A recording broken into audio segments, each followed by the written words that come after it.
Good morning વિદ્યાર્થી મિત્રો. આજે આપણે વાત કરીશું એક નવા ટોપિકની. એકચ્યુઅલી આ ટોપિકનો ઇન્ટ્રોડક્શન મેં ઓલરેડી લાસ્ટ લેક્ચરમાં આપી દીધો છે અને તે છે વિદ્યુત ડાયપોલ. ઓકે, ખૂબ જ ઇમ્પોર્ટન્ટ ટોપિક હોય છે આ ઇલેક્ટ્રોસ્ટેટિક્સની અંદર. ઓકે, વિદ્યુત ડાયપોલ. વિદ્યુત ડાયપોલના રિલેટેડ ઘણા બધા બોર્ડની અંદર ઘણી વખત ક્વેશ્ચન પૂછાઈ શકે છે. એમસીક્યુઝની અંદર ઘણા બધા એમસીક્યુ બનાવી શકાય છે.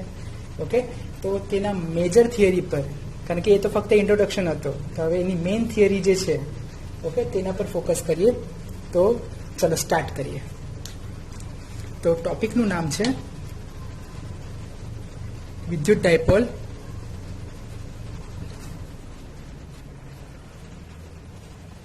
ના અક્ષ પરના બિંદુ.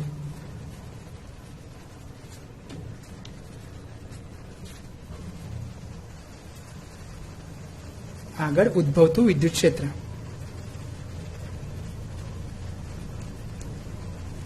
ઓકે, અક્ષ પરના બિંદુ આગળ આ ફોકસ કરજો, કારણ કે આના પછી આપણે એના વિષવ અક્ષ પરના બિંદુની વાત કરીશું. ઓકે, તો વિદ્યુત ડાયપોલના અક્ષ પરના કોઈ બિંદુ આગળ વિદ્યુત ક્ષેત્ર જે ઉત્પન્ન થશે, કોઈ પણ બિંદુ આગળ, તેના માટે શું સૂત્ર હોઈ શકે છે, કઈ રીતે એને શોધી શકાય છે, તેની આ ટોપિકને તે વસ્તુની આ ટોપિકમાં વાત થશે. ઓકે, તો તેના માટે મારે પહેલા તો એક ડાયપોલ ઇમેજિન કરવી પડશે.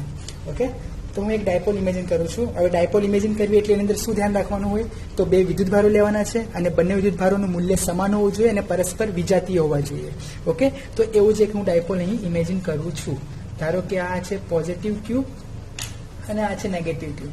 અને તમને ખ્યાલ જ છે, જો તમે ઇન્ટ્રોડક્શન પાર્ટ જોયો હશે આનો, તો ડાયપોલની વચ્ચે બે વિદ્યુતભારો વચ્ચે જે અંતર હોય છે તેનું નામ છે 2a, એટલે કે તેનું અંતર હોય છે 2a.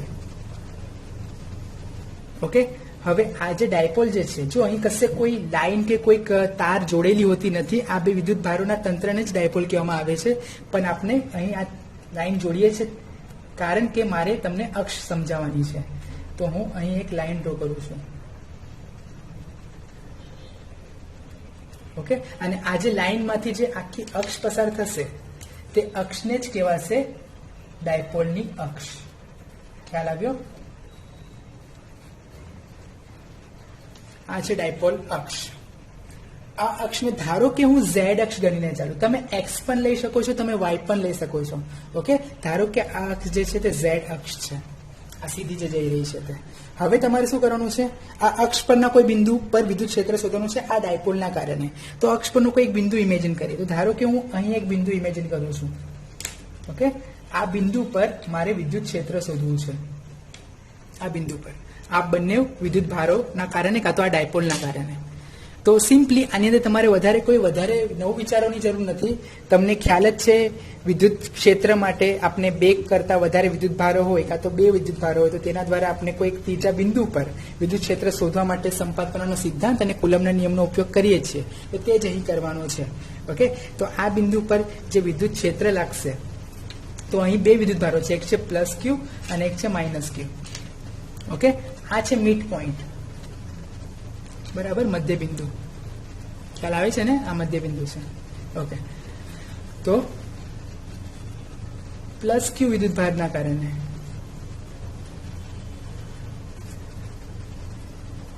આપેલા બિંદુ પી આગળ, ધારો કે આ બિંદુનું નામ હું પી આપું છું, બિંદુ પી આગળ વિદ્યુત ક્ષેત્ર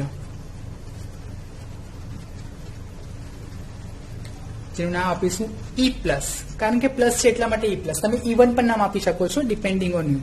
ઓકે, તો એ ઈ પ્લસ છે. તો આ ઈ પ્લસ એટલે કેટલું, તો તમને ખ્યાલ જ છે ઈ પ્લસ કઈ રીતે શોધી શકાય છે. તો ઈ પ્લસ ની સાઈડ પર રાખો. સિમ્પલી ઈ ને એટલે શું કહેવાય, ઈ એટલે કે કયા કારણે, તો પ્લસ ક્યુ ના કારણે, તો પ્લસ ક્યુ છેદમાં અંતર કયું, તો તમારે અંતર આ લેવાનું છે. હવે મેં એક અંતર તો બતાવવાનું રહી જ ગયું. આ અંતર કેટલું હશે, તો ડાયપોલની મધ્ય બિંદુથી ઝેડ અંતરે. ધારો કે આ અંતર જે છે તે ઝેડ અંતર છે. મધ્ય બિંદુથી આ જે બિંદુ જે છે તે ઝેડ અંતરે છે. ઓકે, અક્ષ પરનું જ બિંદુ છે અને ઝેડ અંતરે છે.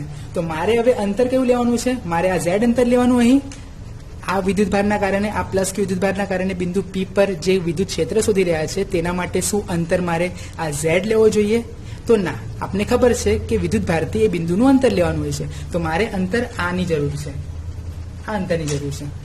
તો આ અંતર કેટલું હશે, તો તો હવે તમને એ ખ્યાલ આવતો હશે કે શા માટે આપણે ડાયપોલ ની બે વિદ્યુત ભારો વચ્ચે અંતર 2a લીધું હતું. આ થિયરી માટે જ. કેમ? એટલે આ પ્રકારની થિયરી માટે જ. કેમ? કારણ કે મધ્ય બિંદુથી આટલું અંતર થશે એ જેટલું અને બાકીનું આટલું અંતર થશે એ જેટલું. એટલે તમારે a/2 નહીં કરવું પડે. જો ત્યારે તમે a/2 કરશો તો પણ જોબમાં વધારે કે મોટો ફરક પડવાનો નથી. ઓકે, તો હવે મને કહેશો આ અંતર કેટલું થશે? આ નાનકડું અંતર, તો આ આખું અંતર થશે z. આખું z છે આટલું, માંથી આટલું a બાદ કરી દેવું તેટલું. ઓકે, z જે છે z માંથી a બાદ કરી દેવું તેટલું. તો આ અંતર જે હશે તે લખાશે z માઇનસ a. ખ્યાલ આવ્યો?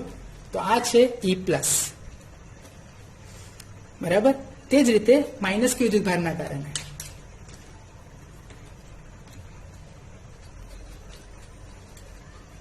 વિદ્યુતભારના કારણે બિંદુ P આગળ વિદ્યુત ક્ષેત્ર, જેને હું નામ શું આપવું જોઈએ? E minus. ઉપર E પ્લસ લીધું છે તો E માઇનસ. તો માટે E માઇનસ કેટલા હશે? તો E માઇનસ માટેનું સૂત્ર પણ શું? કે Q. હવે તમે કહેશો સર માઇનસ Q કેમ નહીં લીધું? તો તમને મેં આગળની થિયરીમાં કીધું છે કે જ્યારે પણ આપણે વિદ્યુત ક્ષેત્રની વાત કરીશું ને, વિદ્યુત ક્ષેત્રને ઇન્ટ્રોડ્યુસ કરતા હોઈશું ત્યારે પ્લસ હોય કે માઇનસ ચાર્જ હોય, આપણે એને પ્લસ જ કન્સિડર કરીશું. ઓકે, તો પ્લસ ક્યુ છેદમાં અંતર કેટલું? તો હવે મારે અંતર કેટલું લેવાનું છે? તમને ખ્યાલ જ છે આટલું અંતર. આ માઇનસ ક્યુ થી આ બિંદુ P વચ્ચેનું અંતર આટલું છે. તો આ અંતર કેટલું થાય? તો z પ્લસ આ a. ખ્યાલ આવ્યો? આ z plus a, z plus a. તો અહીં હું લખું છું z પ્લસ a.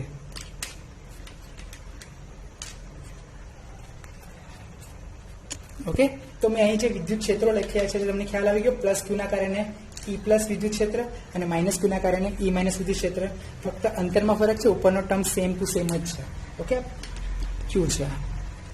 બીજી એક વસ્તુ, આમે જે લખ્યું તે મેગ્નિટ્યુડ ફોર્મ લખ્યું છે, એટલે કે ફક્ત ને ફક્ત એનું મૂલ્યનું સ્વરૂપ દર્શાવેલું છે, હજી દિશા દર્શાવી નથી. તો ચાલો પહેલા તો દિશાની વાત કરીએ. તો દિશા દર્શાવવા માટે આપણે પહેલા તો આ ડાયપોલ પર ફોકસ કરીએ. ડાયપોલની અંદર એક બીજી એક ક્વોન્ટિટી હતી, ઇમ્પોર્ટન્ટ ક્વોન્ટિટી, તમને યાદ હશે તો, ને તે હતી વિદ્યુત ડાયપોલની ચાક માત્રા. અને તમને એ પણ ખ્યાલ છે કે વિદ્યુત ડાયપોલની ચાક માત્રાની દિશા કઈ હોય? તો આગળની થિયરી જરા એક વખત જોઈ લેજો જો ભૂલી ગયા હશો તો વિદ્યુત ડાયપોલની ચાક માત્રા હોય છે હંમેશા નેગેટિવ વિદ્યુતભારથી પોઝિટિવ વિદ્યુતભાર તરફની. ઓકે, એટલે કે ઋણ ધ્રુવથી ધન ધ્રુવ તરફની ડાયપોલની ચાક માત્રાની દિશા હોય છે. ઓકે, તો P ની દિશા ઉપરની તરફ છે. ઓકે, E પ્લસ જે વિદ્યુત ક્ષેત્ર લાગે છે તે કઈ દિશામાં લાગશે? તે આમ લાગશે, ઉપરની દિશામાં, કારણ કે પોઝિટિવ વિદ્યુત ભાર છે. તો એનું જે ક્ષેત્રની દિશા હશે તે બહારની તરફ હશે, એટલે આઉટવર્ડ હશે, એટલે ઉપરની દિશામાં. આ તરફ આમ હશે, આ તરફ આમ હશે. આપણે એક એકમ બિંદુવત વિદ્યુત ભાર દ્વારા જે ક્ષેત્ર રેખાઓ છે તે પણ ભણી ચૂકેલા છીએ. તો આ બિંદુ આગળ જે ક્ષેત્ર હશે E પ્લસ નું તે કંઈક આ દિશામાં હશે, ઉપરની દિશામાં. અને P પણ એ દિશામાં જ છે, તમે જોઈ શકો છો. તો હું સિમ્પલી મારે ફક્ત અહીં સદિશ લખીને અહીં P કેરેટ લખવાની જરૂર છે. તો આ થઈ ગયું સદિશ સ્વરૂપ. એક્ઝેક્ટલી એના જેવું જ તમે હવે આ E માઇનસ માટે પણ લઈ શકો છો.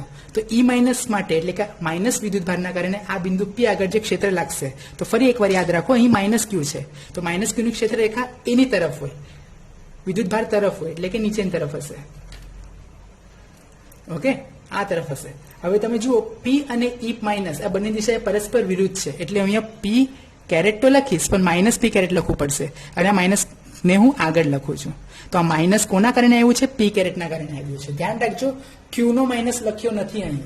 એ જે Q માઇનસ આવ્યો છે તે P કેરેટના કારણે આવ્યો છે, કારણ કે E માઇનસની દિશા P થી વિરુદ્ધ છે. That's Y.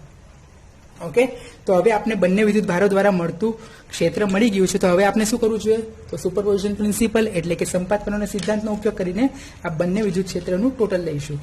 આથી કુલ વિદ્યુત ક્ષેત્ર, દેટ ઇઝ, જો હું એને E બોલું તો E બરાબર E plus plus E minus. Okay, તો E પ્લસ અને E માઇનસની કિંમત જ મૂકવાની છે. હવે તો E is equal to E પ્લસની કિંમત કેટલી છે? આ રહી, that is equal to KQ upon Z minus A square plus E માઇનસની કિંમત કેટલી છે? તો minus KQ upon Z plus A square P caret. આપણ પણ P કેરેટ આવશે. ખ્યાલ આવ્યો? ઓકે, ચાલો તો હવે આનું સોલ્યુશન જ લાવવાનું છે, બીજું બધું કામ તો થઈ જ ગયું છે. ઓકે, હવે તમે જરા ધ્યાનથી જુઓ, અહીં ઘણી બધી વસ્તુ કોમન નીકળે તેવી છે. તો શું શું કોમન નીકળશે અહીં? તો જુઓ, કે બંને પાસે છે, કે કોમન નીકળશે. ક્યુ બંને પાસે છે, ક્યુ કોમન નીકળશે. ઝેડ બંને પાસે છે, ઝેડ કોમન નહીં નીકળે. સમજ પડી? આમાં આખો ઝેડ પદ છે એટલે કોમન નહીં નીકળશે. ઝેડ માઇનસ એક પદ છે ને ઝેડ પ્લસ એક પદ છે એટલે કોમન નહીં નીકળશે. પી કેરેટ કોમન નીકળશે, પણ આપણે કેરેટને છેલ્લે લખીએ છીએ એટલે અત્યારે નથી લખતા, એને કોમન તો કાઢીએ છીએ પણ બહાર લખીશું. તો અંદર શું બચ્યું બ્રેકેટમાં? તો જો કે ક્યુ નીકળી ગયા છે, પી કેરેટ આપણે બહાર લખવાના છે, તો અહીંયા બચ્યું છે 1/z માઇનસ એ સ્ક્વેર. અને આ માઇનસ હું અહીંયા જ લખી દઉં તો માઇનસ પ્લસ માઇનસ, આ જો માઇનસ પ્લસ માઇનસ કે ક્યુ તો બહાર નીકળી ગયા છે. અહીં શું બચ્યું છે? પી કેરેટ તો બહાર લખવાના છે, તો અહીં લખ્યું છે 1/z plus a square bracket over, અને આ લખ્યો મેં પી કેરેટ. ઓકે, ખ્યાલ આવ્યો? હવે આગળ જઈએ. બસ હવે આને સોલ્વ જ કરવાનું છે. કે ક્યુ એઝ ઇટ ઇઝ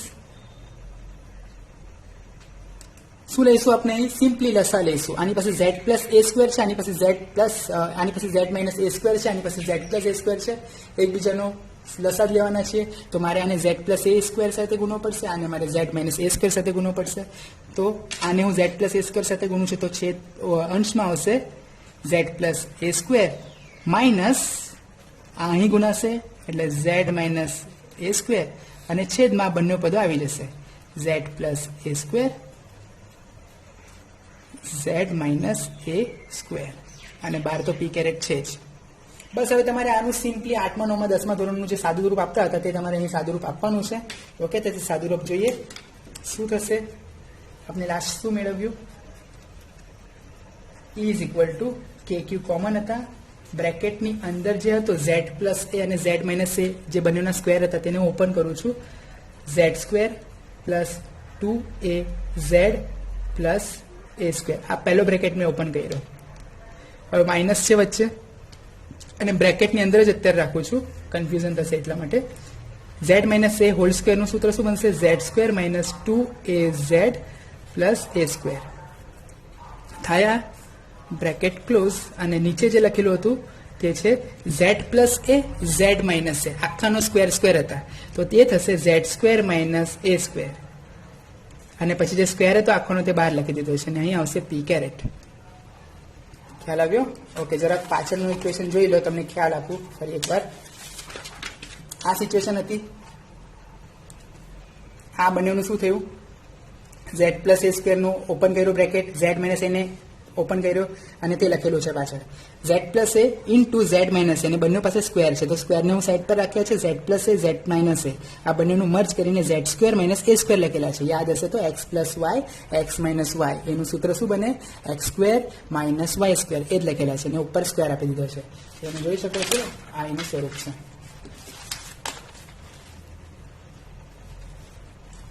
ઓકે, બસ હવે સાદુરૂપ આપતા આગળ વધીએ. તો કે ક્યુ તો બહાર જ રહેશે. જરા અહીં જુઓ, આ બ્રેકેટ હું ઓપન કરીશ તો શું થશે? Z square plus 2az plus a સ્ક્વેરમાં કોઈ ફરક નહીં પડે, એઝ ઇટ ઇઝ જ રહેશે. આ માઇનસના કારણે આ પદમાં જો ચેન્જીસ થશે, minus Z square minus minus plus 2az plus, અને આ માઇનસ એટલે માઇનસ એ સ્ક્વેર, તો એ માઇનસમાં થવાનો છે, ઝેડ સ્ક્વેર પણ માઇનસમાં રહેવાનો છે, અહીં ઝેડ સ્ક્વેર પ્લસમાં છે, અહીં એ સ્ક્વેર પ્લસમાં છે, તો આ એકબીજાને કેન્સલ આઉટ કરશે. ઓકે, અહીં શું છે? 2az, અહીં શું થશે? Minus minus plus 2az plus 2az થશે 4az, 2 પ્લસ 2 4 એટલે 4az, અને છેદમાં જે છે તે છે જ Z square plus a square whole square, અને આ થયો પી કેરેટ. ઓકે, હવે અહીં તમે જુઓ, તમને યાદ હશે તો ડાયપોલ મોમેન્ટ શું હતી? ડાયપોલ મોમેન્ટ P બરાબર 2aq. તો અહીં તમને ક્યુ દેખાયો? હા. એ દેખાયો? હા. 2 દેખાયો? આ જો 4 ની અંદર જ 2 છે, 4 ને હું 2 ગુણ્યા 2 લખી શકું છું, તો 2 આપી દીધા, તો 2aq બરાબર લખાશે. જો મેં આ 2 4 બહાર કાઢ્યા છે, એક 2 રહી ગયા, એ અને આ ક્યુ ને અહીં લખું છું. આ ઝેડ, આ પી કેરેટ છેદમાં Z square minus a square no square. ખ્યાલ આવે? જો કે આ રહ્યા, ક્યુ આ રહ્યા, એ આ રહ્યા, 4 ને મેં લખ્યા છે 2 અને 2, Z as it is, P caret as it is, નીચેનું છે આખે આખું એઝ ઇટ ઇઝ. તો આ 2aq શું બની ગયું? પી બની ગયું. જો અહીંયા મેં લખેલું છે તે પી કેરેટ સદિશ સ્વરૂપમાં લખેલું છે. જો ફક્ત મૂલ્યના સ્વરૂપમાં લખું તો શું લખાશે? પી બરાબર 2aq. ઉપર વેક્ટર આપવાની જરૂર નથી. તો અહીં પણ હું ફક્ત પી જ લખીશ, ઉપર તીર દોરવાની જરૂર નથી.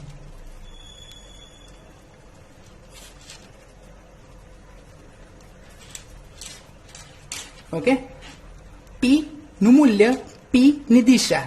આ શું છે? પી કેરેટ એટલે પી ની દિશા. પી શું છે? પી નું મૂલ્ય. તો મૂલ્ય અને દિશા બનીને આખે આખું શું બની જાય? સદિશ પી બની જશે. 2kz છેદમાં z² - a² નો સ્ક્વેર. તો આ છે વિદ્યુત ક્ષેત્ર ઈ ડાયપોલની અક્ષ પરના કોઈ બિંદુ માટે. ઓકે, હોલ્ડ ઓન, હજી બાકી છે, પૂરું નથી થયું. તમને એમ કે પૂરું થઈ ગયું હશે. એક કેસ, જો આ જે ઝેડ જે છે કે શું હતું? તે પેલા બિંદુનું અંતર હતું. શું હતું? મધ્ય બિંદુથી અંતર હતું. આ ઝેડ ની કિંમત આ એ ની કિંમતની સાપેક્ષે ખૂબ જ વધારે હોય, એટલે ઝેડ ખૂબ જ દૂર લઈ લઉં, ખૂબ જ દૂર લઈ લઉં. ઓકે, તો શું થશે? એ ની કમ્પેરમાં ઝેડ ખૂબ વધારે હોવાથી, એટલે કે ઝેડ ખૂબ જ મોટો હોય એ ની કમ્પેરમાં, તો આપણે એ ને ઝેડ ની કમ્પેરમાં નેગ્લેક્ટ કરી શકીએ છીએ. તો એ ને અવગણતા. હવે તમને મેં 11મા ધોરણમાં પણ કીધું હતું કે આજે એને આપણે નેગ્લેક્ટ કરીએ છીએ, કાં તો કોઈ પણ રાશિને આપણે કોઈ બીજી રાશિની સાપેક્ષે નેગ્લેક્ટ કરતા હોઈએ છીએ, ત્યારે ધ્યાન શું રાખવાનું હોય છે? એ નેગ્લેક્ટ હંમેશા સરવાળા બાદબાકીના સંબંધમાં જ થશે. ગુણાકાર કે ભાગાકારના સંબંધમાં એ નેગ્લેક્ટ થશે નહીં. તો ઉપર તો એમ પણ એ દેખાતો નથી, અહીં હતો પણ એ તો ગાયબ કરી નાખ્યો ને. જો હોતે તો પણ એને આપણે ટચ નહીં કરતો, ઉપરના એને આ છેદનો જે એ છે તે ઝેડ સાથે બાદબાકીનો સંબંધ ધરાવે છે, તો ત્યાં આપણે આ એને આપણે ચેન્જ કરી શકીએ, એટલે કે નેગ્લેક્ટ કરી શકીએ છીએ. તો જો હવે ઈ શું લખાશે? ઈ બરાબર 2k p કેરેટ ઝેડ છેદમાં આ એક કેન્સલ આઉટ થઈ ગયો. તો બચ્યું શું? અહીં બચ્યું છે ફક્ત ઝેડ ની વર્ગ અને એની ઉપર પાછો બીજો વર્ગ, એટલે આ થશે ઝેડ ની 4 ઘાત. ઝેડ ની 1 ઘાત ઓછી થઈ જશે, આ 3 ઘાત થઈ જશે અને થશે 2kp ના છેદમાં z³. આ છે ઈ. આ છે અક્ષ પરના બિંદુ માટેનું સૂત્ર. આને યાદ રાખજો. આ વસ્તુની ડિસ્કશન આપણે થોડા ટાઈમ પછી આપીશું જ. ઓકે, તો ફાઇનલી આપણે મળી ગયું છે ઈ બરાબર 2kp વેક્ટર અપોન z³. પણ આ સૂત્ર ક્યારે વાપરીશું? જ્યારે z is so much less than a હોય ત્યારે, એટલે કે z એ કરતા ખૂબ જ મોટા અંતરે હોય, જે તમે આકૃતિ પરથી જોઈ શકો છો. અત્યારે એટલું મોટું અંતર નથી, એટલે આવા કેસમાં એ ને ઝેડ ની સાપેક્ષે અવગણી શકાશે નહીં. આ ફક્ત ને ફક્ત સૂત્ર ત્યારે જ વાપરીશું જ્યારે અવગણી શકાય તેવી કન્ડિશન હોય તો. ઓકે, ના બાકી આપણી પાસે આ સૂત્ર તો છે જ, જે નાના અંતરો માટે, જ્યારે ઝેડ અને એ નાના હોય, એને ઝેડ ની સાપેક્ષે અવગણી નહીં શકાતું હોય તેવા કન્ડિશનમાં. ઓકે, તો આ સ્પેશિયલ કેસો છે કે જ્યારે Z is so much less than A, that time we will use this kind of equation. ઓકે, તો આ હતી મેજર થિયરી નંબર 1 કે જેની અંદર આપણે ડાયપોલની અક્ષ પરના બિંદુ પર કોઈ એક બિંદુ પર આપણે વિદ્યુત ક્ષેત્ર શોધવાની માટેનું સૂત્ર કરીએ. આપણે નેક્સ્ટ બીજી થિયરી, અને તે ફરી એકવાર વિદ્યુત ડાયપોલને રિલેટેડ જ છે, અને તે થિયરીનું નામ છે, લાસ્ટ ટાઈમ આપણે જે ડાયપોલની થિયરી અત્યારે ભણ્યા તે શું હતું? અક્ષ પરના બિંદુ માટે. તો હવે વાત કરીશું વિદ્યુત ડાયપોલ ના વિષુવક્ષ પરના કોઈ બિંદુ આગળ વિદ્યુત ક્ષેત્ર. મેં આગળ પણ કીધું હતું ને હવે પણ કહું છું કે ડાયપોલ જ્યાં પણ દેખાય ત્યાં ઇમ્પોર્ટન્ટ પાર્ટ આવી જાય, એટલે આ ઇમ્પોર્ટન્ટ થિયરીઓ જ છે બધી. ડાયપોલ નામ આવી ગયું એટલે. ઓકે, તો એ વાત કરી વિષુવક્ષની. તો વિષુવક્ષ કોને કહેવાશે? તો તેના માટે ફરી એકવાર મારે ડાયપોલ ડ્રો કરવું પડશે. ઓકે, તો હું ડાયપોલ ડ્રો કરું છું ફરી એકવાર. This is positive q, this is negative q. આ બંને વચ્ચે કોઈ લાઈન હોતી નથી, આગળ મેં કીધું જ છે, પણ ફક્ત સમજવા ખાતર મેં વચ્ચે એક લાઈન ડ્રો કરું છું, જેમાંથી પસાર થશે તો એ અક્ષને કહેવાશે ડાયપોલની અક્ષ, અને આ ડાયપોલના બરાબર મધ્યબિંદુમાંથી ડાયપોલની આ અક્ષને લંબ રૂપે જ્યારે કોઈ અક્ષ પસાર થાય, જે અત્યારે હું બતાવી રહ્યો છું તે, આ અક્ષને કહેવાશે ડાયપોલની વિષવ અક્ષ. ખ્યાલ આવ્યો? આને કહેવાશે ડાયપોલની વિષવ અક્ષ. અલગથી હાઇલાઇટ કરું છું. આ છે ડાયપોલની વિષવ અક્ષ. આ વિષવ અક્ષ પરના કોઈ એક બિંદુ પર આપણે વિદ્યુત ક્ષેત્ર શોધવાનું છે. આ ડાયપોલના કારણે જ.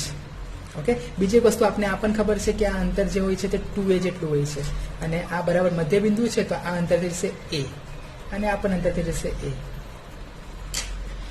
ઓકે. તો હવે આ છે પ્લસ ક્યુ, આ છે માઇનસ ક્યુ. તો હવે કોઈ એક બિંદુ વિચારીએ. ધારો કે આ એક બિંદુ છે, એ બિંદુનું નામ આપું છું હું P. ઓકે. તો આ બિંદુ P આગળ આ પ્લસ ક્યુ અને માઇનસ ક્યુ એટલે કે આખા ડાયપોલ દ્વારા અહીં જે વિદ્યુત ક્ષેત્ર ઉત્પન્ન થાય છે તે પરિણામે વિદ્યુત ક્ષેત્ર આપણે હવે શોધવાનું છે. ઓકે.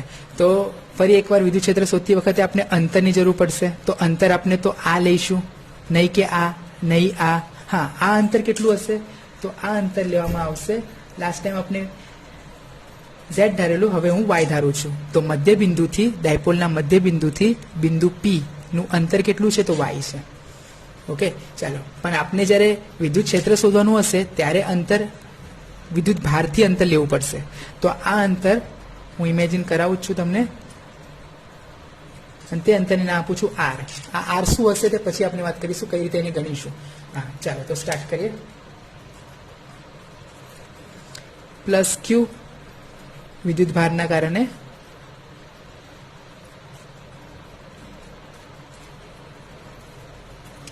બિંદુ P આગળ વિદ્યુત ક્ષેત્ર, જેને શું કહીશું?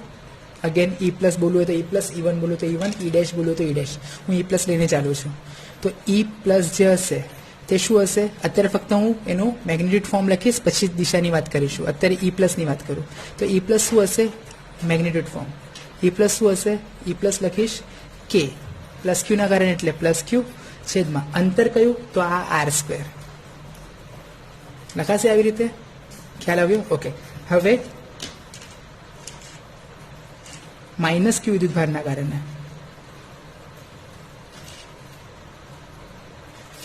બિંદુ P આગળ વિદ્યુત ક્ષેત્ર, એને આપણે નામ આપીશું E માઇનસ. એ પણ થશે KQ, અને આ અંતર પણ તમે જોઈ શકો છો સિમિલર જ છે. ઓકે. જે અંતર હશે તે જ અંતર હશે. એક રીતે જોવા જઈએ તો આ તમને સમોદ્ધિ બાજુ ત્રિકોણ દેખાય છે, આ બંને સાઈડ સરખી જ થશે, એટલે KQ અપોન આ અંતર પણ r જ થાય, એટલે r². બરાબર. પણ હવે જરા ધ્યાનથી જોજો, આ જે પ્લસ ક્યુ વિદ્યુતભાર જે છે તે પ્લસ ક્યુ વિદ્યુતભારની દિશા કઈ? કારણ કે આ પોઝિટિવ છે એટલે આઉટવર્ડ બહારની તરફ હશે, એટલે આ થશે પ્લસ ક્યુ વિદ્યુતભારની દિશા. આ થશે E પ્લસ. અને માઇનસ ક્યુ વિદ્યુતભારની વિદ્યુત ક્ષેત્રની દિશા કઈ? તો આ માઇનસ વિદ્યુતભાર છે એટલે એ તો પોતાની તરફની રાખે, એટલે આ થશે E માઇનસ. આ એક ઇમ્પોર્ટન્ટ વસ્તુ છે, E પ્લસ અને E માઇનસ. અને બંને ક્ષેત્રો કેવા છે? એકબીજાને તદ્દન અલગ અલગ દિશામાં છે. લાસ્ટ જે થિયરી હતી તેની અંદર એક જ લાઇન પર અલાઇન હતા. આ વખતે બંને અલગ અલગ દિશામાં છે, અને બંને વચ્ચેનો ખૂણો પણ કેટલો બને છે તે પણ આપણે કહી શકતા નથી. તો આવા કિસ્સામાં આપણે ખ્યાલ જ છે કે જ્યારે આવી રીતે 2 થી વધારે રાશિઓ, 2 અથવા 2 થી વધારે સદિશ રાશિઓનો સરવાળો કરવાનો આવે, કારણ કે આપણે ફાઇનલી જ્યારે પરિણામી ક્ષેત્ર શોધવું હશે ત્યારે આ બંનેનો સરવાળો જ કરવો પડશે. પણ આ બંને એક જ દિશામાં ન હોવાથી, કાં તો પરસ્પર વિરુદ્ધ ન હોવાથી આપણે એના ઘટક સ્વરૂપ લઈએ છીએ. તો આપણે એના ઘટક સ્વરૂપ વિચારવા જ પડશે. તો ચાલો એના ઘટક સ્વરૂપ લઈએ. તો હું પહેલાં E પ્લસની વાત કરું છું. તો E પ્લસનો એક ઘટક સ્વરૂપ કંઈક આમ બનશે અને એક આમ બનશે. હવે કયો કોસ થીટા લેવો, કયો સાઇન થીટા લેવો તે ડિપેન્ડ કરે આપના પર કે આપણે કયો થીટા ગણીએ છીએ. ઓકે. તો ધારો કે હું આ પોઈન્ટ અહીં થીટા ગણું, આ ત્રિકોણ જે દેખાય છે તેમાં આને થીટા ગણું. તમે જોઈ શકો છો આ રીતની રચના બને છે, એટલે આ થીટા થશે. કારણ કે આ ઢાયરો છે એટલા માટે આ થીટા થશે. ઓકે. તમે આ પણ થીટા ધારતે તો પણ ગણતરી થઈ શકશે અને સાચી જ આન્સર આવશે. ઓકે. એટલે આ થીટા ધારીને શું ચેન્જીસ થશે હું નેક્સ્ટ પછી કહીશ, પણ અત્યારે આને આપણે થીટા ધારીને ગણતરી કરેલી છે. તો આ થીટા થશે. જો આ થીટા કહેવાય તો આ થઈ જશે E પ્લસ કોસ થીટા. બરાબર. અને આ થશે obviously E plus sine theta. Okay E plus sine theta એટલે ઈ વત્તા સાઇન થીટા એવું નહીં, ઈ પ્લસ તો સાથે છે જ એ રીતે. ઓકે તે જ રીતે હું ઈ માઇનસની દિશાને નક્કી કરું તો એનો એક ઘટક બનશે કે આ દિશામાં અને એક ઘટક સેમ ટુ સેમ નીચેની દિશામાં આવશે, જે રીતે ઈ પ્લસ સાઇન થીટા આવ્યો છે. ઓકે અહીં પણ જો આ થીટા ધાર્યો છે તો આ ઓટોમેટિકલી આ પણ થીટા બની જાય. સમોદ્ધિ બાજુ ત્રિકોણ આ વચ્ચેથી બરાબર મધ્યરેખા પસાર થઈ રહી છે તો આ ખૂણાઓનો પણ બરાબર બે ભાગ કરશે, બરાબર. તો અહીં આ થશે ઈ માઇનસ કોસ થીટા અને આ નીચેની તરફ જે બનશે તે થશે, અહીં લખું છું ઈ માઇનસ સાઇન થીટા. તો બંનેના બે ઘટકો લઈ લીધા. હવે ઇન્ટરેસ્ટિંગ વસ્તુ એ છે ઈ પ્લસ અને ઈ માઇનસની વેલ્યુ જુઓ. ઈ પ્લસની વેલ્યુ કે ક્યુ અપોન આર સ્ક્વેર, ઈ માઇનસની વેલ્યુ કે ક્યુ અપોન આર સ્ક્વેર, કે સરખા, ક્યુ ક્યુ સરખા, આર સ્ક્વેર, બે અંતર પણ સરખા છે. ધેટ મીન્સ ઈ પ્લસ અને ઈ માઇનસના જે મૂલ્ય જે છે તે બંને મૂલ્ય કેવા છે, સરખા છે. ખ્યાલ આવ્યો? ઓકે થીટા પણ બંને જે ઇમેજિન કર્યા તેની કિંમત પણ સરખી. તો તમે જોઈ શકો છો ઈ પ્લસ કોસ થીટા અને ઈ માઇનસ કોસ થીટા પરસ્પર વિરુદ્ધ દિશામાં છે. તો એ બંનેના મૂલ્ય સરખા જ મળવાના છે. એના કારણે એકબીજાની અસરને નાબૂદ કરી નાખે છે. એટલે ઈ પ્લસ કોસ થીટા અને ઈ માઇનસ કોસ થીટા એકબીજાની અસરને નાબૂદ કરશે.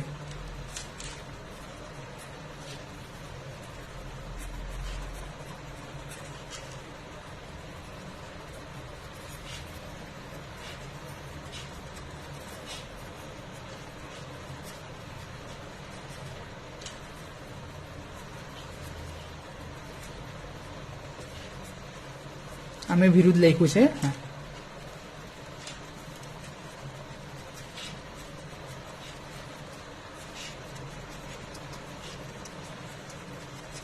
એકબીજાની અસરને શું કરશે,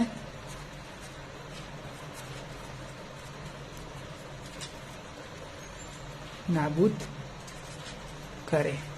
ખ્યાલ આવ્યો? એટલે આપણે જ્યારે સરવાળો બાદબાકી કરવા જઈશું ત્યારે આ બંને વસ્તુને આપણે ગણવાના નથી, એમ જ કાઢી નાખી. તો બચ્યું શું હવે, ઈ પ્લસ પાસે જે ઘટક બચ્યું છે તે છે ઈ પ્લસ સાઇન થીટા અને ઈ માઇનસ સદિશ પાસે જે ઘટક બચ્યું છે તે છે ઈ માઇનસ સાઇન થીટા. તો આ બંનેનો જ આપણે સરવાળો કરવો પડશે. શા માટે સરવાળો બાદબાકી કેમ ને? રીઝન દેખાય જ છે તમને. આ બંને એક જ દિશામાં છે. આ બંને શું છે, એક જ દિશામાં છે. ધેટ્સ વાય આપણે અહીં સરવાળોની જગ્યા પર સરવાળો જ કરવો પડશે, બાદબાકી કરવાનો કોઈ મતલબ નથી. ઓકે તો વધારાનું એક સ્ટેટમેન્ટ લખી દઉં. અહીં સાઇન થીટા ઘટકોનો સરવાળો થાય. ઓકે તો ચાલો એ વસ્તુ જોવા માટે નેક્સ્ટ પેજ પર.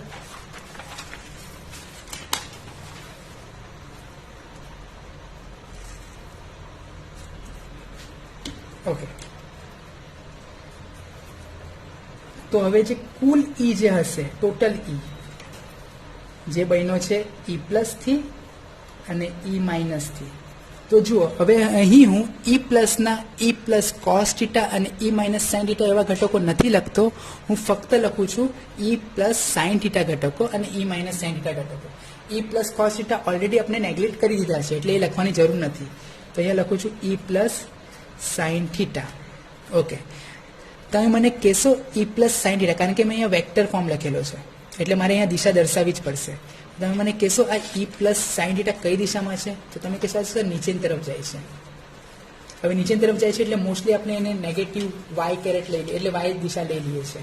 ઓકે પણ અહીં કોઈ નક્કી દિશા નથી લીધેલી અને એમ પણ મેં આ અંતરને વાય લીધેલો છે એટલે ઇન શોર્ટ આ અક્ષ કદાચ વાય અક્ષ લઈને ચાલુ છું.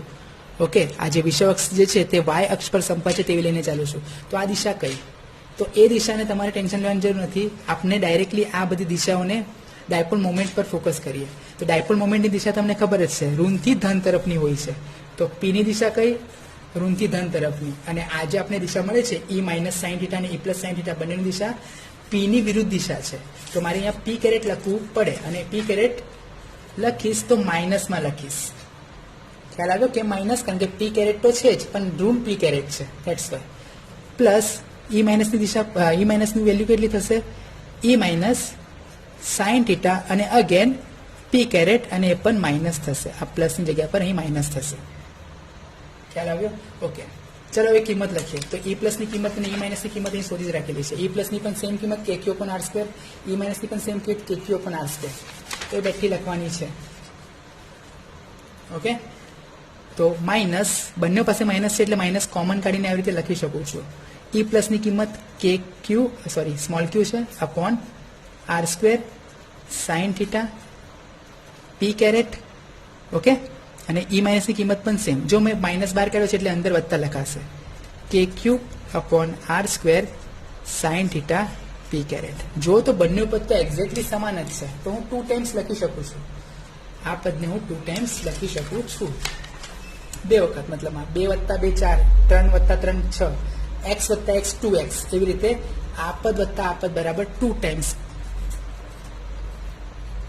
કે q upon R square sine theta પી કેરેટ. ખ્યાલ આવ્યો? ચાલો હવે જરા ફરી એકવાર આકૃતિને ધ્યાનથી જો. હવે આર ની જરૂર પડશે અને હવે સાઇન થીટા શું છે તે જોઈશું. જરા આકૃતિને ધ્યાનથી જો. આર શું છે? આર. હવે આર એટલે શું? તો જરા આ ત્રિકોણને જુઓ. આ ત્રિકોણ જે હું ઘડી વાર રિપીટ કરું છું, આ ત્રિકોણને જરા ફોકસ કરો. તો આર શું છે? તો આ એક જે ત્રિકોણ બને છે તે કાટકોણ ત્રિકોણ બને છે. અને આ કાટકોણ ત્રિકોણમાં આર છે કર્ણ. તો કર્ણનો વર્ગ બરાબર આ બાજુનું માપ વત્તા આ બાજુનું માપ. આ તમને ખ્યાલ જ છે. તો કર્ણનો વર્ગ બરાબર આ બાજુનું માપ એટલે કે એ નો વર્ગ વત્તા આ બાજુનો એટલે કે વાય નો વર્ગ. થાય આવું? થાય ને? હા. પણ અહીંયા કર્ણનો વર્ગ આવે તો મેં અહીંયા કર્ણનો વર્ગ નથી કર્યો તો મારે શું કરવું પડે? અંડર રૂટ લેવું પડે. એટલે કે આર બરાબર a square plus y square under રૂટમાં. સેમ એ અહીંનો જે આર છે તે પણ એટલા જ વેલ્યુથી આવશે કારણ કે આ પણ એ જ માપ છે અને આ પણ વાય માપ જ છે. આની કિંમત પણ એ જેટલી જ છે, આની કિંમત પણ વાય જેટલી છે. એટલે આ આર બંને સરખા જ આવવાના છે. એટલે આરની જગ્યા પર એની કિંમત મૂકી દીધી મેં. ઓકે, હવે વાત કરીએ સાઇન થીટાની, જે અંદર એક પદ આવે છે સાઇન થીટાનો. ઓકે, આ રહ્યો સાઇન થીટાનું પદ. તો એ સાઇન થીટાના પદની વાત કરીએ તો સાઇન થીટા જે પદ જે છે તો અહીં આ ત્રિકોણ દેખાય છે. આ ત્રિકોણ પર સાઇન થીટા એપ્લાય કરીએ. થીટા અહીં છે તો સાઇન થીટા શું થશે? તો સાઇન થીટા થશે, અહીં લખી દઉં છું, જ્યાં આર બરાબર શું મળ્યું આપણે? આર બરાબર મળ્યું under રૂટમાં Y square plus a square. A square plus y square બોલો, Y square plus a square બોલો, કોઈ ફરક પડતો નથી કારણ કે સરળ જ છે. અને સાઇન થીટા બરાબર, તો સાઇન થીટા બરાબર થશે, ફરી એકવાર જુઓ, સાઇન થીટાનો અર્થ શું થાય? સાઇન થીટા બરાબર સામેની બાજુ છેદમાં કર્ણ. તો સામેની બાજુ શું છે? એ જેટલી છે અને કર્ણ શું છે? તો આર જેટલો છે. તો સામેની બાજુ હતી એ છેદમાં કર્ણ આર અને આરની હું ડાયરેક્ટ કિંમત મૂકું છું, તે છે Y square plus a square. Okay, બ્રેકેટમાં ખ્યાલ આવે? તો આ બધી કિંમતો હવે આની અંદર એપ્લાય કરીએ. તો હવે બ્રેકેટ લખવાની જરૂર નથી. માઇનસ 2 કે ક્યુ અપોન, જો પહેલાં હું આર સ્ક્વેર લખું છું, આ શું છે? આર છે તો એનો સ્ક્વેર કેટલો થાય? તો અંડર રૂટ નીકળી જશે. આ જો આર બરાબર under રૂટમાં Y square plus a square, તો આર બરાબર શું થશે? આર સ્ક્વેર બરાબર શું થશે? Y square plus a square. Under route નીકળી ગયો. ખબર પડી ને અંડર રૂટ કઈ રીતે નીકળ્યો? ઓકે. અને સાઇન થીટાની કિંમત શું છે? તો એ છે એના છેદમાં under રૂટમાં Y square plus a square. હું અહીંયા અંડર રૂટ નહીં લખતા 1/2 ઘાત લખું છું. બરાબર? આની ઘાત કેટલી બચી? હવે 1 બચી. હતો અંડર રૂટમાં પણ આર સ્ક્વેર હતો એટલા માટે 1 ઘાત પર લઈ આવ્યો. અને આ પી કેરેટ. તો આ થઈ જશે -2 કે ક્યુ એ છેદમાં Y square plus a square ની 1 ઘાત, Y square plus a square ની અડધી ઘાત. 1 ને અડધા કેટલા થાય? 1/2, એટલે કે 3/2 થાય પી કેરેટ. તો આ છે ફાઇનલી વિષવ અક્ષ પરના કોઈ પણ બિંદુ માટે કુલ વિદ્યુત ક્ષેત્ર. ઓકે, ખ્યાલ આવ્યો? હવે પેલું જરા આગળની વાત પહેલી કરીએ કે શું થીટા આપણે બીજું લઈએ તો કંઈ ફરક પડતે? તો જરા એ ફટાફટ જોઈ લઈએ. જો હું થીટા આ નહીં ધારતે અને થીટા હું અહીં ઇમેજિન કરતે આ પોઈન્ટ પર, તો શું થતે? તો શું થતે? આર તો આ જ રહેવાનો છે, કર્ણમાં કોઈ ફરક નહીં પડે. ફરક શું પડતે? અહીં જો થીટા લેતે તો આ થીટા લેવો પડતે મારે. જો આ થીટા બને તો આ તરફ થીટા આવતે. ઓકે, કઈ રીતે? તો તમે જોઈ શકો છો, આ સીધી લાઈન, આ બે સમાંતર રેખાઓ, તો આ માપ અને આ માપ સરખું હોય. અંતકોણની જોડ કે અનુકોણની જોડ તમે લઈ શકો છો. ઓકે, તો આ ખૂણો બનતે. જો આ થીટા કન્સિડર કરે તો અહીં બનતે ઈ પ્લસ કોસ થીટા અને આ બનતે E plus sine theta. Same theory અહીં પણ લાગુ પડતે. આ બનતે ઈ માઇનસ સાઇન થીટા અને આ બનતે ઈ માઇનસ કોસ થીટા. તો નીચેની તરફ કોસ થીટા આવતે ને એમ ક્રોસમાં એકબીજાના ઓપોઝિટમાં સાઇન થીટા આવતે. તો પદમાં શું લખાતે? આજે મેં પદ લખ્યું છે તેમાં લખાતે આકૃતિ પરથી ઈ માઇનસ ઈ પ્લસ સાઇન થીટા અને ઈ માઇનસ સાઇન થીટા એકબીજાની અસરને નાબૂદ કરે છે અને કોસ થીટાના ઘટકોનો સરવાળો થશે. બરાબર. તો સૂત્રમાં અહીં શું આવતે? અહીં કોસ આવતે, અહીં કોસ આવતે, અહીં કોસ આવતે, અહીં કોસ આવતે અને અહીં કોસ આવતે. બાકી બધું એઝ ઇટ ઇઝ રહેવાનું હતું. હવે કોસની વાત કરીએ તો હવે થીટા અહીં ધારવાનો છે તો કોસ આવ્યો છે. તો કોસ થીટા બરાબર પાસેની બાજુ છેદમાં કર્ણ. કોસ થીટા બરાબર પાસેની બાજુ છેદમાં કર્ણ. પાસેની બાજુ કઈ થાય છે? એ. કર્ણ કયો થાય છે? આર. તો અગેન અહીં હું કોસ થીટા લખતે એના છેદમાં આર અને જવાબ આ જવાનો હતો. એટલે કઈ ફરક પડતો નથી કે તમે એ ધારો કે થીટા બરાબર પેલા ખૂણામાં ધારો કે આ તરફ ધારો. ઓકે, જવાબ ત્યાં જવાનો છે જો વ્યવસ્થિત તમે મેથ્સ ના રૂલ્સને ફોલો કરો છો તો. ઓકે, ખ્યાલ આવ્યો? અને આપને ફાઇનલી આ જવાબ મળે છે. હજી જવાબ પૂરો થયો નથી. જે લાસ્ટ કિસ્સામાં કર્યું હતું કે ઝેડ ખૂબ નાનો હોય તો એ ખૂબ નાનો હોય તો ઝેડની સાપેક્ષે. ઓકે, તો અહીં પણ આપણે હવે વાત કરીએ કે આપણે જે વાય ધાર્યો છે આ અંતર ખૂબ જ દૂર હોય, ખૂબ જ દૂર હોય. એની કમ્પેરમાં એની કિંમત ખૂબ જ નાની હોય. એટલે કે જો વાય ખૂબ જ મોટો હોય તો એને અવગણી શકાય છે. ખ્યાલ આવ્યો? એને અવગણતા. પણ અગેન હું રિપીટ કરું છું, એ ક્યારે અવગણાય? જ્યારે સરવાળા બાદબાકીના સંબંધમાં હોય ત્યારે. ગુણાકારમાં સંબંધમાં હોય તો પણ આપણે એને અવગણી શકવાનું નથી. ફક્ત સરળ બાદબાકીમાં જ અવગણી શકાય છે. તો હવે ઈ બરાબર થશે -2kqa છેદમાં વાય સ્ક્વેરની 3/2. આ એ ગાયબ કરી નાખ્યો. આ વર્ગ અને આ સ્ક્વેર નીકળી જશે અને છેદમાં બચશે -2kqa છેદમાં વાય ક્યુબ પી કેરેટ. જો મેં આ એને હજી સુધી ઇન્વોલ્વ નથી કર્યો, તમે જોઈ શકો છો 2aq શું છે? યાદ આવે છે કે 2aq બરાબર અહીં લખું છું p બરાબર 2aq ડાયપોલ મોમેન્ટ. યાદ હશે તો બસ એ હવે અહીં મૂકવાનું છે અને અહીં જવાબ પૂરું કરીએ છીએ. -2aq તો આપી દીધા એટલે અહીંયા ફક્ત બચશે કે 2aq બની જશે p. આ કેરેટ છે, આ મૂલ્ય છે એટલે બની જશે સદિશ p છેદમાં વાય ક્યુબ. ઓકે, તો આ છે એનો જવાબ. ખ્યાલ આવ્યો? ઓકે, તો ફાઇનલી આપણે શું મળ્યું? ઈ બરાબર -k p કેરેટ છેદમાં વાય ક્યુબ. પી કેરેટ કઈ રીતે આવ્યું હતું? તો p 2aq બરાબર p અને પેલો p કેરેટ હતો તો બંને મળીને બની ગયા p સદિશ છેદમાં વાય ક્યુબ. પણ આ ક્યારે અગેન વાપરવાનું? જ્યારે વાય ખૂબ મોટો અંતરે હોય એની સાપેક્ષે. તો બાકી એના આગળનું જે સૂત્ર હતું તે તો યુઝ કરવાનું જ છે. પણ જો તમને વાય ખૂબ દૂરના અંતરે આપેલું તો તમે આ સૂત્ર ડાયરેક્ટલી લઈ શકો છો.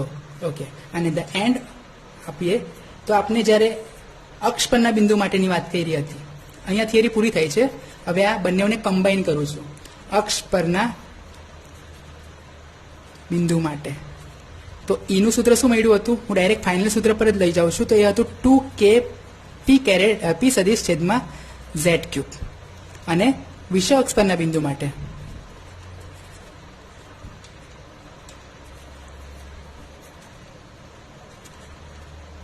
તો એ જવાબ શું આવ્યો હતો? ઈ બરાબર -kp છેદમાં વાય ક્યુબ. આ જે ઉપર દેખાય છે. માઇનસને થોડું સાઈડ પર રાખો, ઇગ્નોર કરો.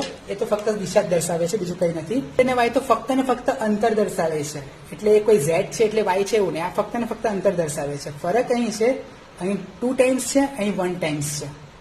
આ મેઇન ફરક છે. અને બીજો એક ફરક કે મોસ્ટલી આપણે જ્યારે બિંદુઓ ત્રિજ્યાભારની વાત કરીએ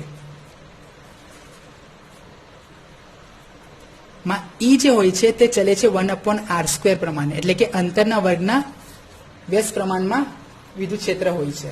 પણ ડાયપોલમાં ખૂબ ઇમ્પોર્ટન્ટ, જે વિદ્યુત ક્ષેત્ર ઈ જે હોય છે તે અંતરના ઘનના સમપ્રમાણમાં હોય છે. ઘણા એમસીક્યુ પૂછાય છે આના પરથી, આ ટોપિક પરથી. ઓકે, વિદ્યુત ડાયપોલ માટે વિદ્યુત ક્ષેત્ર એ અંતરના ઘનના સમપ્રમાણમાં હોય છે. નોર્મલી વિદ્યુત ભાર હશે કોઈ બિંદુથી ભાર, તેના માટે વિદ્યુત ક્ષેત્ર અંતરના વર્ગના વ્યસ્ત પ્રમાણમાં હોય છે. સ્પેશિયલી ડાયપોલ માટે જે અંતરના ઘનના વ્યસ્ત પ્રમાણમાં હોય છે. આ મેઇન વસ્તુ નોટ ડાઉન કરવાની હતી. ઓકે, ખ્યાલ આવ્યો? તો આ હતું ડાયપોલની અક્ષ અને વિષુવઅક્ષ પરના બિંદુ માટેની વાત.